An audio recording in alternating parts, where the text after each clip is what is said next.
এদিকে বৃষ্টি ও আবহাওয়া পরিবর্তনের অজুহাতে কিছুদিন ধরে লাগামহীন সবজির দাম। প্রতি কেজি গোল বেগুন একদিনের ব্যবধানে 20 থেকে 30 টাকা বেড়ে বিক্রি হচ্ছে 120 থেকে 130 টাকায়। লম্বা বেগুনেরও একই অবস্থা, কেজি প্রতি 20 টাকা বেড়ে বিক্রি হচ্ছে 100 টাকায়। মজুদের অভিযোগে পেঁয়াজের দামও ঊর্ধ্বমুখী। মুরগির দামে কিছুটা নিয়ন্ত্রণ থাকলেও মাছের দাম যথারীতি চড়া। বাজার ঘুরে আরও জানাচ্ছেন মাহবুব হাসান রিপন।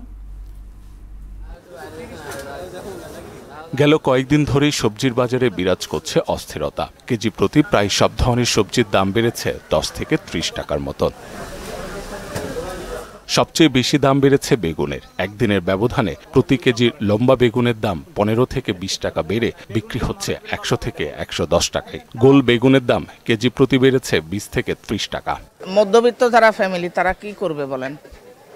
যদি 100 টাকার উপরে 100 টাকার বেশি, যে বেগুন ধরেন 140 টাকা কেজি, আবার পটল 80 টাকা করে কেজি, এই যে সিম নিলাম হচ্ছে হলে 100 টাকা কেজি। সব কিছুতে দাম বেশি আজকের বাজারে, 20 টাকা পার কেজিতে বেশি। প্রত্যেকটা সবজির দামই বেশি, দেখা যায় 80 টাকা 100 টাকা কেজি সবজি পাইকারি। এই বেগুন 80 টাকা কেজি পাইকারি, 100 টাকা বেশি। এটি 80 টাকা কেজি পাইকারি, 100 টাকা বেশি। মজুদের অভিযোগে পেঁয়াজের দাম আজও ঊর্ধ্বমুখী। আদা রসুনও বিক্রি হচ্ছে কিছুটা বাড়তি দামে। কারণ হলো পেঁয়াজ ছিল তখন কাঁচা, তখন কৃষকরা পেঁয়াজ উঠে রাখার মতো মানে হয় না। এখন আবার পেঁয়াজ রাখতে পারতেছে, আপনি না বেচলে সমস্যা নাই, রাখা দিবে, নেক্সট আরো দাম বেশি পাইব, এই জন্য পেঁয়াজের দামটা বেশি।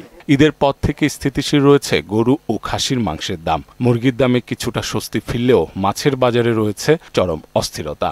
গত সপ্তাহের চেয়ে একটু দাম বাড়ছে, কেজি 20-50 টাকা বাড়ছে। আমদানি কম মাছ 1 থেকে 150 টাকা কেজিতে বেশি সব মাছের দাম।